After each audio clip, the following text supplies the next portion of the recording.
afternoon, everyone. We are so excited to present this panel here today. My name is Parina Parikh, and I am the Associate Vice President of Workforce and Regional Economies at Jobs for the Future, or JFF. We are an organization whose North Star is that in 10 years, 75 million people who are facing systemic barriers to advancement will work in quality jobs.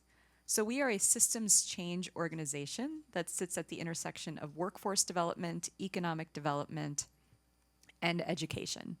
And so it's really inspiring to be amongst students and educators in the room because this is where we live. JFF and AMEI have been collaborators for about the last 2 years, and our relationship is really grounded in our joint interest in supporting career pathway development in the creative economy, including in emerging creative jobs and skills. So through this collaboration, JFF and AMEI have driven conversations around leveraging short-term credentials like Google Career Certificates for learner skill development and unpacking the trends in hiring that most influence talent acquisition and management in the creative industry. So I came to JFF in January of this year, so still relatively new to the organization. And my responsible is leading JFF's presence in the state of California. Prior to that, I was the vice president of programming at the San Diego Workforce Partnership, where I was responsible for developing career pathways in a variety of San Diego's priority sectors. So technology, healthcare and behavioral health, energy, manufacturing, and public administration roles. But as we think about job quality and how important that is, we can't forget that the creative industries are just a key component of that in California, and how important it is that we pay attention to this industry and the career pathways that lead to this industry that might not include a bachelor's degree. So I really loved that question from the audience in our last panel. Does this industry require that? And I think it's important that we think about the different pathways that lead one to be able to enter the industry and be able to thrive. So I'd love for my panelists to introduce themselves and share a little bit about their story before we get into our conversation today. So Sophia, let's start with you. Hello. Sorry. Hi. My name is Sophia. I am a graphic designer, illustrator, and project manager. I am actually still attending school at Mount San Antonio College down at Walnut. I'm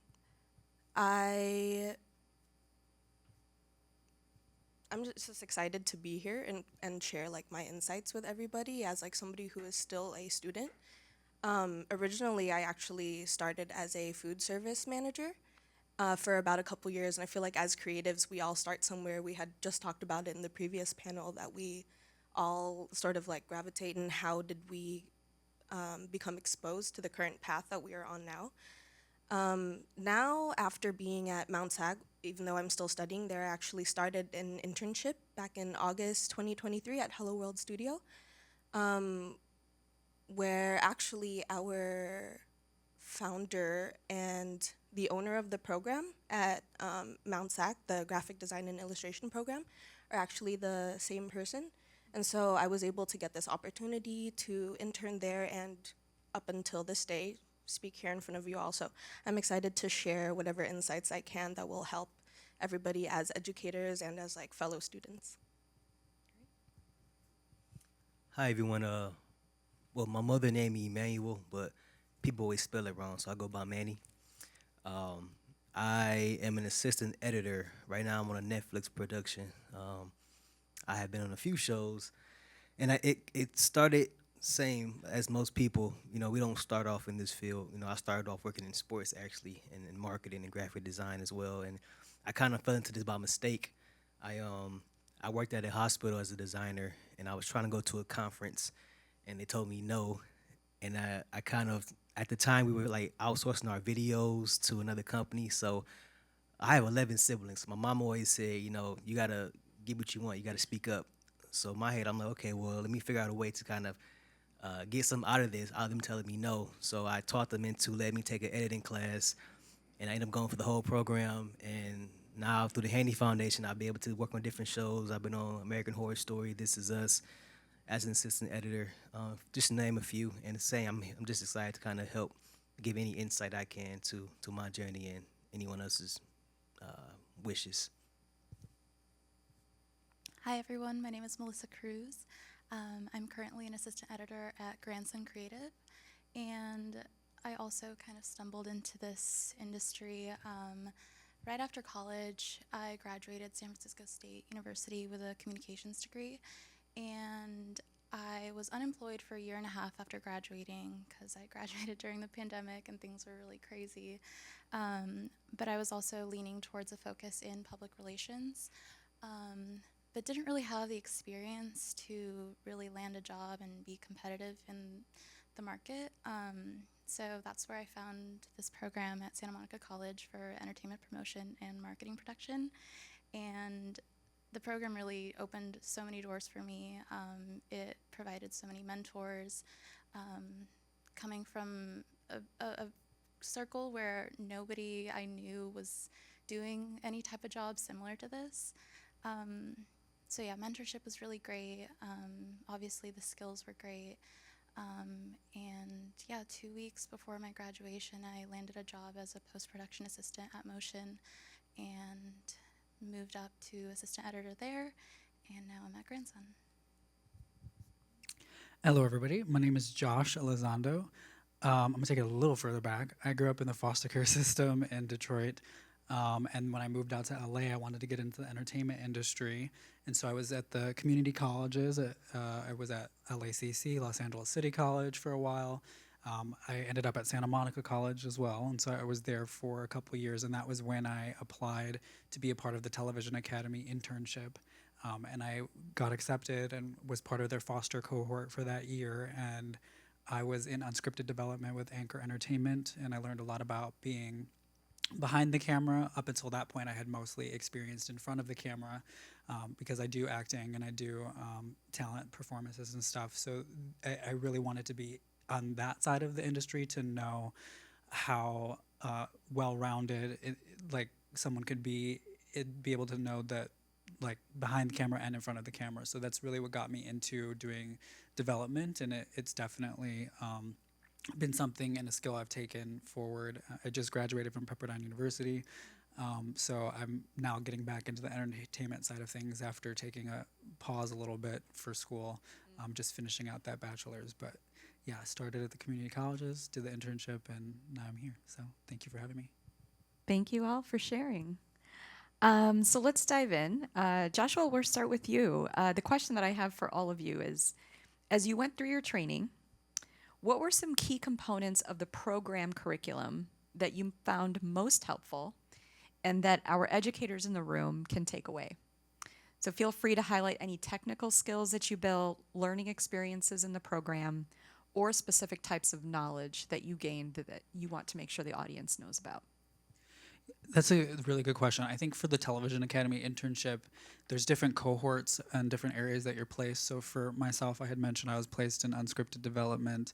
And so it was really focused on the things that you were interested in. And so there's production cohorts, there's different areas in which you can be placed with companies. And I think the biggest thing is some of the unspoken stuff that you learn in those internships, which is the networking and building those connections with people. And so while I was at my placement and I was the only intern there, because most placements only had one, maybe two max students placed with their companies that were hosting them, we would have gatherings and parties and come together as a larger group, and they're really cultivating those relationships that then would be tomorrow's business relationships with the different editors and the different producers and the people in development. And so for me, I think that was one of the biggest things that came out of the internship was like making friends with people from all walks of life and all different areas of the field. So that way, when it was time to get to a point where I'm going into the career, that there were people supporting me from all angles. And the same thing could be said for a lot of the other people in the internship, because I'm still friends with them today. We have a Facebook group and we all talk, and they're like, hey, I have this job happening. I know that some of you are editors now. So can you help me with this? And so like, I think that that is one of the biggest takeaways from the internship, like, cultivating that community, and because that is really important, I think, in this industry in particular. Melissa, let's turn to you. Talk to me about program curriculum. What do you want the educators in the room to know? Yeah, for promo pathways at SMC, I think one of the strong suits was definitely how very specific the program was to entertainment promotion. I didn't know anything about the trailer or promo world before starting, but then once in the program, there's a variety of classes where you're learning how to do your own like copywriting, audio mixing, graphic design, motion graphics, editing. It really gives you an experience in every kind of role, and I think it allowed the students to really try different things and really find what was most interesting to them. So for me, I ended up really enjoying editing, but also motion graphics. And at the end of the program, it was really tough to figure out what exactly I wanted my career path to be. But I wouldn't have had that opportunity had I not been able to try everything. And I think it's a huge benefit because once in the industry, you're working with people that are in all these different departments. So to understand the workflows that they're all going through, I think helps build a better team. And yeah, it was really, really eye-opening to be able to dip your toes into everything and just really find that like true passion that sticks out at the end. For Handy Foundation, it also had multiple areas. So you can do like hair and makeup, assistant editing, I think writing as well. And I went through the assistant editing program. I think the two major things, both were kind of not expected on my part, but I feel like when people go to film school, they teach you about editing, the creative stuff, the fun stuff, but they don't teach you about being an assistant editor and the sometimes not so much fun stuff that we have to do. So the biggest thing I would say technical that I took from that was troubleshooting, honestly. I had to learn how to work the Avid from the inside out. So if my editor, which happens now a lot, if my editor has an issue, it's not he'll take care of it. It's, hey, Manny, this is going on. Like, can you fix this? And a lot of it's really making sure that the system is running on everyone's side. So I had to learn how to not only work the system, but learn how to, again, like, as if I'm a technician almost. And I had to learn how to take the system, or the software rather, and find little intricacies to see, okay, this might be causing this issue. So again, it's not fun stuff, but it's very important stuff. Editors, if your editor knows you can fix a solution, they will love you for the rest of your life. I promise you that. And then the second thing will also be similar to what Josh said was, this industry is all about relationships. So Handy Foundation taught me how to network. And I didn't know it that was happening at the time, but there would be events I would go to, and Ricardo or Monica would say, "Hey, man, this is such and such," and they'll just leave me there and walk away, and I'm like, "Oh, okay, hi, I'm Manny," and now we got to have this conversation. So it forces you, to learn how to network, amongst people, and I think that skill also is very great to have in this industry. So it's taken me a long way. So very grateful for them for that. And that actually ties back to what our prior panelists talked about being indispensable in your assistant editor role of you just got to fix it. Exactly, Yeah. 100%. Sophia? I would say for me, what is really great about being at the graphic design and illustration program at Mount SAC, because the owner is like still an active professional, an active working industry professional, she's been able to build such a large network and still continues to like keep up with all the trends and what is still like industry standard. So a lot of that is brought into the classroom. We've been able to also have like many opportunities to interact with industry professionals. Like we have like speaker events at our community college where there was one about the job hunting process. We've been able to tour a studio, Buck Studio, and be able to connect with all of the professionals over there. It was great, and also learning from them. And so we get to bring in those things and those like touching on like the not so fun things. Recently in my portfolio class too, which I had just completed, we learned about client management, writing invoices, literally just like writing emails. We had some where we would like write emails to a fictional client, and so in a way where we could like, we'll be able to navigate difficult ones. Yeah. That's great. I'm glad you had those experiences. So we talked about some of the maybe the program content or the technical skills that you learned, but I'd like to switch it a little bit to the interpersonal skills. And a couple of you mentioned networking. But what else would you say that you felt was an essential component of the program that might have been a bit more intangible, or now that you're working, you wish, gosh, I wish they would have taught us this, or I wish they would have spent time on this. Melissa, why don't we start with you?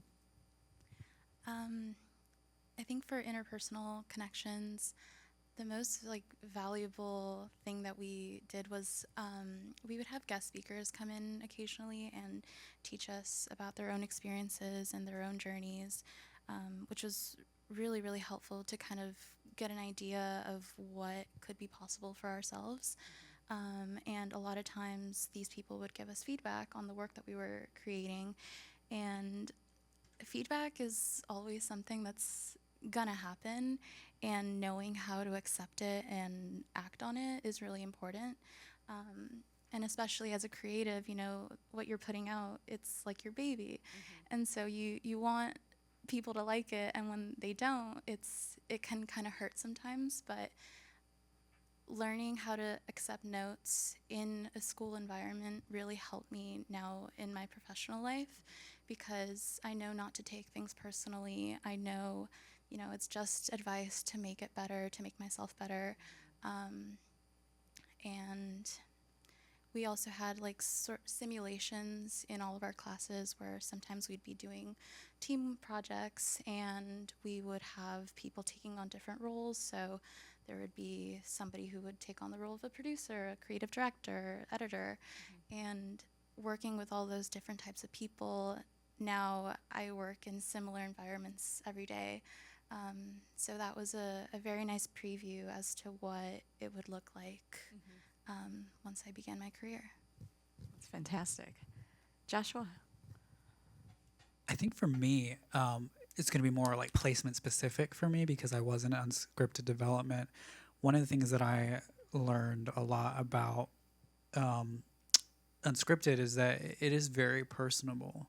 And so when you're working on the projects, you're working with families that are telling their stories of traumas or things that they went through, or you're going through. One of the projects I worked on was cataloging the catalog that was life that ended up ending.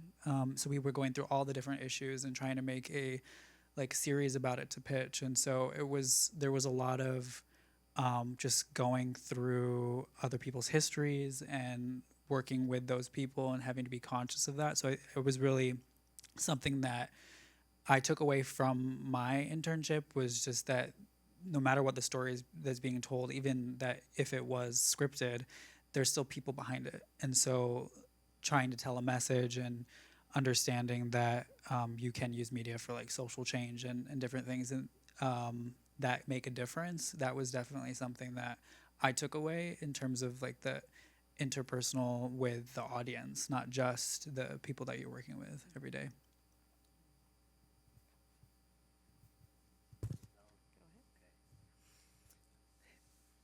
Handy Foundation, through the program and just through even just one-on-one conversations, taught me to learn how to work the room.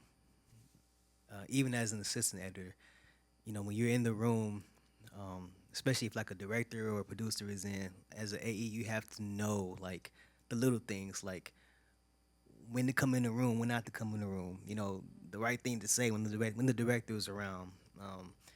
It was even some small ones that I forgot who it was, but it was a showrunner I met and on the show, and I'm like, I've never seen them before, and they were like, you don't say that to them up front, like you don't tell them you don't watch their content. So just little things like that they would teach me.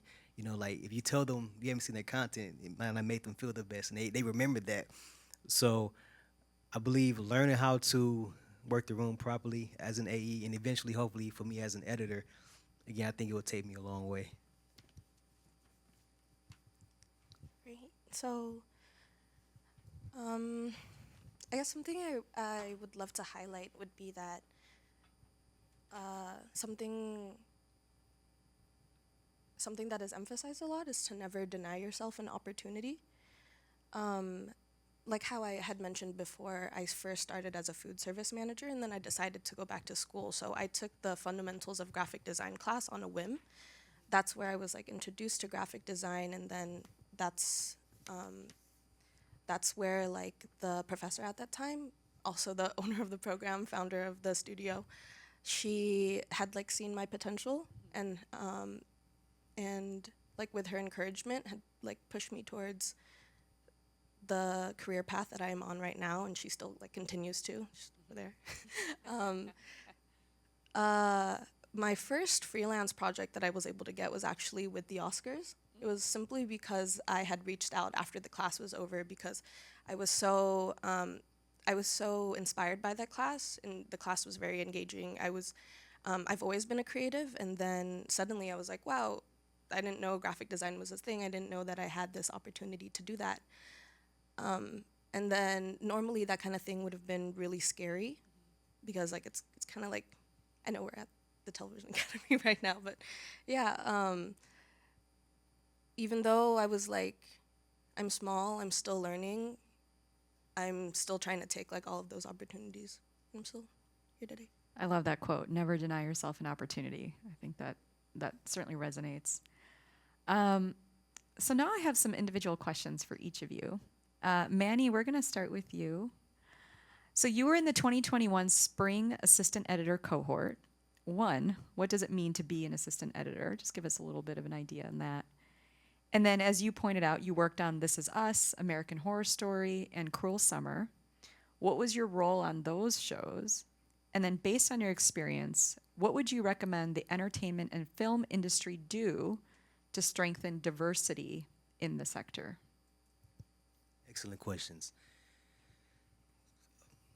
So I would say for the first question, as far as what it means to be an assistant editor, particularly in the 2021 cohort. So at Handy Foundation, I was in the second cohort. So I wasn't, I guess an OG in particular, but I was the second OG. So just being, because it was still in the beginning stages at that time. So it's still, little things they had to work on and how to improve certain things. So being a part of the early cohort, it made me feel like I was, I guess one of the OGs, I'll still say. As far as, what was the second question? I'm sorry. So what was your role on those shows that The I role. mentioned? So I've been at AE on all three of those shows. Actually, I'm sorry, This Is Us, I was an assistant VFX editor. And just a quick, brief description of my job. When all the footage is shot on a certain day, the next day it gets brought in to post-production. I'm the one who has to go through we call them dailies, so all the footage, no matter how long it is, I got to watch every single second that was filmed to make sure that there were no issues, make sure everything is sunk in place, make sure that I don't even like the audio is in sync with the video. So again, all the stuff that you don't really see, behind the scenes, we do that. So that's what I've been doing on all of my roles. When I was on This Is Us, I did more visual effects, so I would do temp visual effects, so foam screen compositions, anything green screen related, I would take care of that. That wouldn't go on air. It would go to a vendor who would take care of that, but I did the basic stuff in the Avid system. And as far as the last question with bringing more diversity, I think the biggest thing that the entertainment industry can do is stuff like this, like having that exposure with people of different, backgrounds and whatnot, because when I was coming up, I didn't even realize that this was a job. I didn't think like, oh yeah, someone has to make that stuff, like it wasn't really in the forefront of my head. So I think if they continue to just have opportunities like this for different people of all backgrounds to share their experiences, to share the journeys, I think it will enlighten people to realize that, oh, I can actually work in this industry. I can work in TV or film or whatnot. And I think this is definitely a good job here. This is a good example. If it continues, I think it'll definitely open up pathways for a lot of people up and coming. Melissa, I feel like that gets into some of the guest speakers that you were talking about, bringing in folks that probably didn't realize, oh, that role even exists in this world. So, Melissa, as a promo pathway graduate, you learned how to assess television and digital content, creating graphic content, and implementing audio and visual techniques to create compelling promotional campaigns. So, how did you translate that experience into this current role that you now have? And how did the cohort experience impact your learning and professional development? Yeah, so with assessing all of this content and also creating our own, by the end of the program, I had a website with a whole portfolio of cuts that I had made for several different television shows or movies. Obviously, they weren't like completely done and weren't published at all, but it was just a testament to my abilities and what I had been able to produce. And now, as an assistant editor, kind of different from the job that you're doing because we're in post production. So we're actually compiling the stuff for the trailers, and so an opportunity that I have is to be able to cut 30-second ads for social media, and it's pretty much, it feels like an extension of the program. I feel like everything that I was doing day to day in school, I'm still doing now. It was a great transition, and I've always had people at both companies be so surprised at like how is it that you've already done this before even beginning this job, and I tell them it's because I went to this program. And what was the question about the cohort? Yeah, just how did the cohort experience, so being with other groups of people that are perhaps going through the similar Yeah. type of programming, how did that impact your learning and professional development? I know networking is something that we kind of talked about now. Like growing up, I was always really shy, very difficult to speak up in class. But being with this cohort and growing together throughout the course of a year really helped me like break out of my shell, and also allowed me the opportunity to get to know people and really develop those networking skills. And it's also really cool to see other people with similar backgrounds like my own, where our families didn't grow up in entertainment. Like we don't know that these types of jobs exist, and so I feel like we found mentorship within our own cohort, because there were also people from all walks of life, different ages, different educational experiences, and so we were all kind of able to help each other grow throughout this experience. And everyone was super supportive. Even if you didn't believe in yourself in the moment, you didn't think you like produced something great, like people would always cheer you on and maybe give you a note, some feedback to make it a little bit better. But it was really beautiful to progress in the cohort, and I'm still in touch with a lot of them. It's really great. That's fantastic. I'm glad you built those relationships there. Joshua, so an internship with Television Academy Foundation, it must have really jump-started your career in the space. So talk about what doors that opened for you, and then what would you recommend to a fellow learner who's about to start an internship program? What advice would you have for them? Yeah, so I think, when I first was going to apply for the internship, I had a little bit of a imposter syndrome. I was a student at Santa Monica College, and I was like in my second year of school, and I wasn't studying entertainment in college at all, or film production or anything.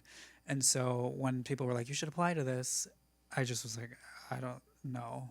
I don't have any of the skill sets, and I don't have any of the things that are required of me. And then also I was like, I don't have the time either. But they convinced me, and then I got in. And I think, one of the biggest things that I would tell like students is that if you're considering something, to just do it. Because even if it's a no, then, you like maybe could work on things some more. Or if it's a yes, then new doors and opportunities will open. So I had always been in front of the camera. I had never really thought about doing behind the scenes, even though I did help with some productions on different sets. It opened my eyes to a whole new side of the industry that has now made me a more well-rounded performer, I think. And so like knowing how to develop projects has allowed me to work with people on creating their short films and uh, podcasts and different things that I've been doing on that side of things. So it's definitely opened up new relationships and things that I wouldn't have done if I had told myself no to begin with. And I think it's really important that these internship programs, kind of touching on maybe one of the other questions a little bit too, reach out to the underrepresented populations. And so myself as a former foster youth, like the Television Academy has a couple spots for foster youth every year, and they partner with organizations that work directly with underrepresented populations or at-risk youth, that like organizations such as Better Youth and Kids in the Spotlight and different places that help these populations have a foot in the door, because once you have a foot in the door, that's like half the battle. The next is really on you to keep those relationships in place. And while I have been in school the last 3 years and kind of stepped away from entertainment, I've always kept the door open. I've reached out, I've had lunches, I've made sure that when the time was right, I could come back to this space. And so that's what I'm looking to do now. And I'm glad to be here for that. So. That's fantastic and very, and that takes effort and time to continue to build those relationships, even though you might not be actively doing that right now.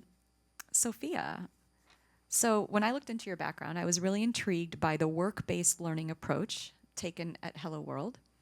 So as an emerging designer, how did your mentors shape your experience? So at Hello World Studio, we actually have an apprenticeship model where we blend the experience of seniors with the fresh perspective of emerging designers. So it's something that we always like to pride ourselves in, that we make sure that emerging designers are on the forefront and they're getting these hands-on learning opportunities. Something that I love that we keep talking about is to like never say, like, if there's something you want to do, just do it. Always let the other person tell you no. Don't ever be the one to tell yourself no. And so that's something that a lot of my mentors at Hello World, I get to see their different ways of approaching projects, and I get to see like their different perspectives, their background. And there was one more thing I wanted to touch on.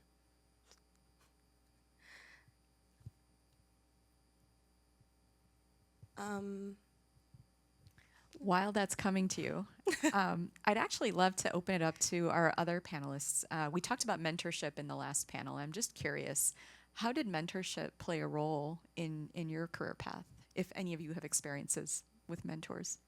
Yeah, I can start. So for me, I definitely have had a strong group of mentors surrounding me in all areas of life. So I do entertainment, but I also do like social advocacy, nonprofit work with foster care. And so all of them were convincing me to do this internship that I wanted to do, but then also, again, it didn't quite fit the vision I had.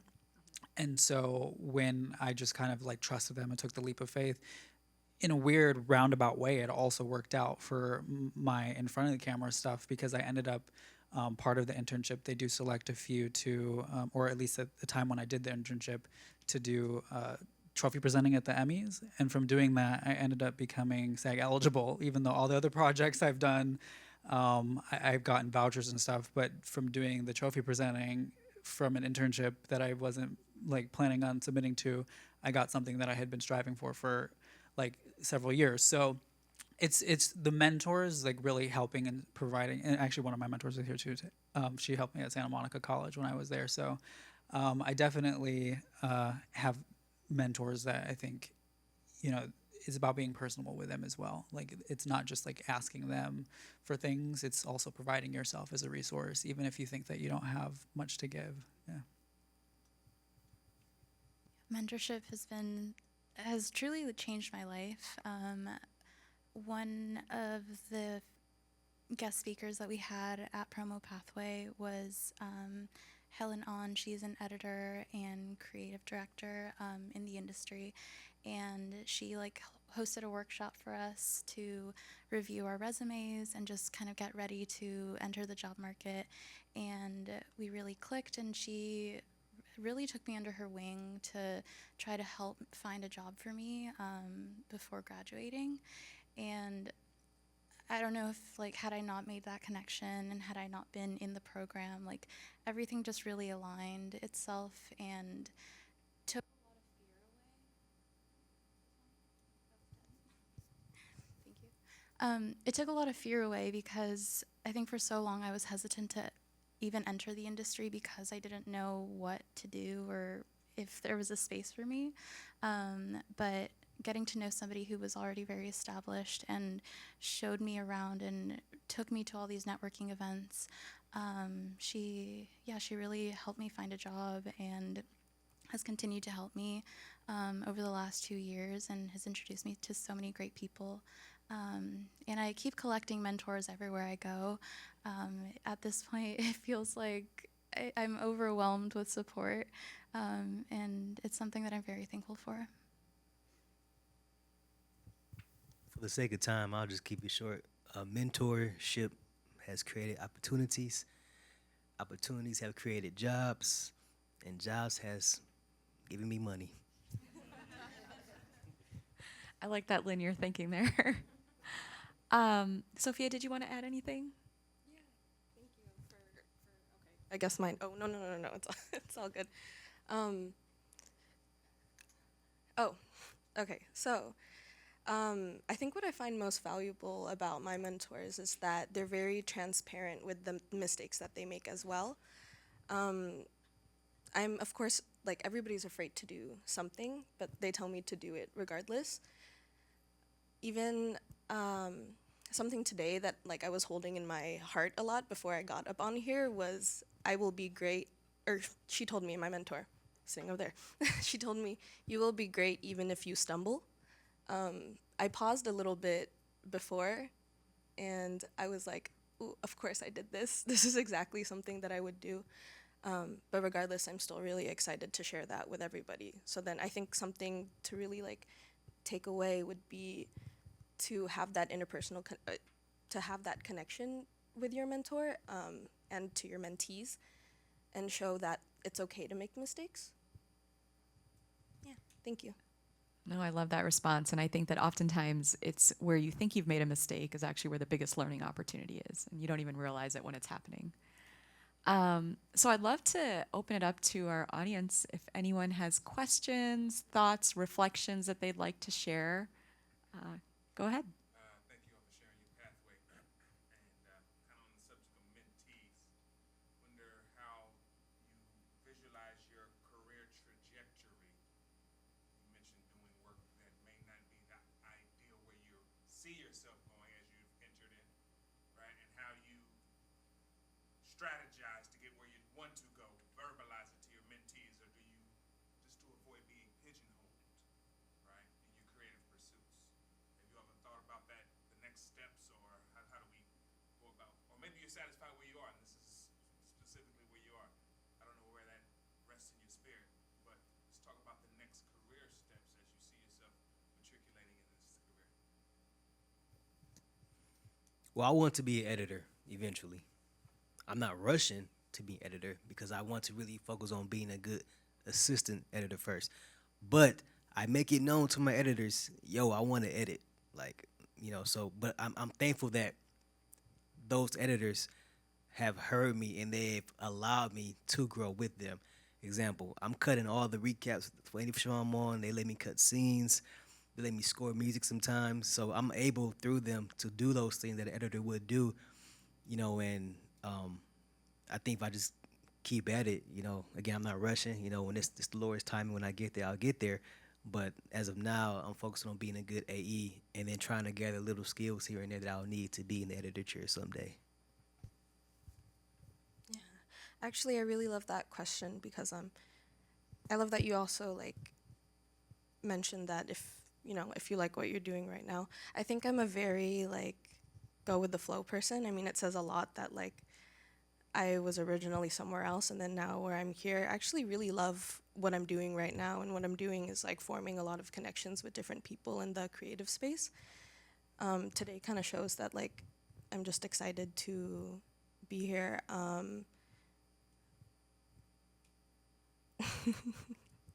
Sorry, everybody. Oh, that's great. Joshua, did you want to add? Yeah, I'll just add. So I think for me, when people ask me this question, I always just say I want to be a public figure using my platform for social change. So obviously, I hope that arts and entertainment, in terms of performing, is part of that. But I know that I can still make a difference behind the camera. And I also like have gotten involved in politics. So for the last 2 years, I was on the California Community College Board of Governors, appointed by Newsom to oversee the community colleges. So I use those opportunities to really put forth some like changes for foster youth and different things. And right now I'm currently an appointment to Supervisor Horvath from the LA County Board of Supervisors. So I do a lot of that on the, I don't want to say side because I'm just as passionate about that, but I'm hoping now that school's done, I can merge the two worlds and like become me in that space, if that makes sense. Yeah. Did you want to add anything? Yeah, in terms of like your question with like communicating to your mentors, whether you feel stuck or need some sort of change, last year I did feel like I was ready to move on from the role that I had been in. I was very eager to become an assistant editor, but that just wasn't coming quick enough. And I had put in, I was doing a lot of the work to move up, and my mentors at work recognized that, and even outside of work, and I was able to kind of bounce ideas off of with them as to what it is that I could do. Eventually I did get that promotion, but it just like didn't feel like it was enough. And that's a very scary experience to be in because that was like my first job out of college. How do you just decide to quit and move on to something else? And having a mentor, several mentors that I could talk to about this during that time was very important for me and really allowed me to move on to this next chapter of my journey. And yeah, I think to have a mentor is to be able to have those types of conversations without feeling any type of judgment. And yeah, I'm very, very thankful to have had those relationships. Great. Thanks for the question. Are there any other questions or reflections from folks here? I just want to say congratulations to all of you. Getting through. And also that you are now in a position to mentor someone else. So, and, keep them on the path. And so I hope you use that skill. I agree. I always say someone took a chance on me, so I'm always there to reach back out as well. So I agree with that. So you all do some difficult yet exciting roles, but with any career path, we're going to face challenges, difficult days, long nights, maybe some mistakes that I heard mentioned earlier.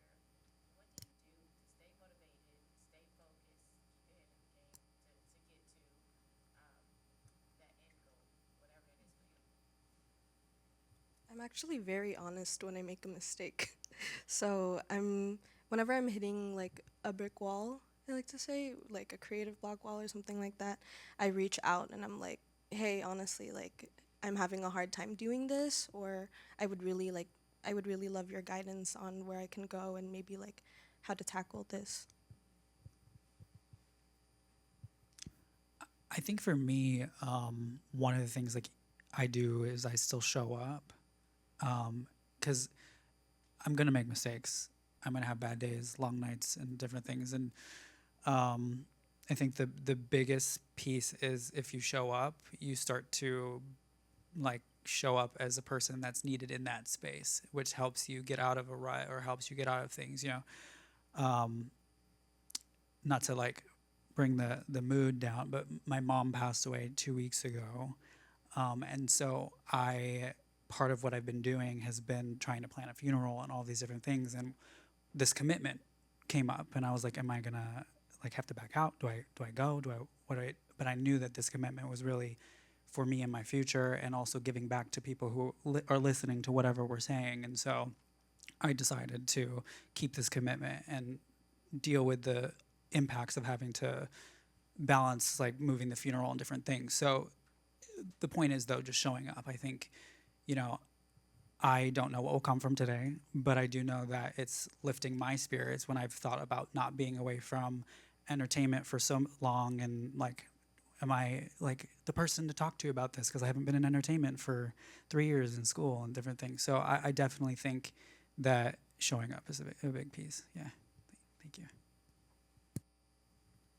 I think a good way to avoid burnout is just planning fun things for yourself on the weekends, and really just setting boundaries, because it's so easy to get just sucked into the work and sometimes not leave the office for days. Like it's important to set little things to look forward to and just kind of reset and refresh. We work long hours in this industry. I mean, we work long hours. We work long hours. I just want to make sure you understand that we work some long hours. And I think what helps me when I make a mistake, first off, is I have to realize that every master was once a beginner. So when I look at my editor and he's doing all these crazy things that I'm amazed with, I'm like, well, he was me one day. He was just as confused as I was, I am now, rather. Or when I call one of my AE buddies, like, yo, I'm trying to get this VFX shot tracked right, I can't do it. And they're like, oh, yeah, I messed up on that too before. So just knowing that it sounds, I think the saying is misery loves company. Not that I'm miserable, but like just knowing that we've all made those same mistakes. I'm not by myself. So that keeps me motivated. And as far as not getting burnt out, I'm not great at that yet. I do work sometimes too much, and I should probably get better at planning things for myself, to do. So I'm gonna take that as a challenge, and I'm gonna actually work on that because I'm not great at that yet. I'm not great at balancing, but I need to be better. So I will work on that. I think a common theme that I'm hearing, though, is Very long hours. the long hours, yes. That a support network is important, right? People that you can count on, rely on. But also to give yourself grace, recognizing that we're all new at this in some way and we're all learning, and to allow yourself and give yourself permission to make that mistake, because without that, we're never going to be perfect in anything. So I felt like that was sort of a common thread in what you all said. A final question, anyone? All right, well, can we have a hand for our panel here?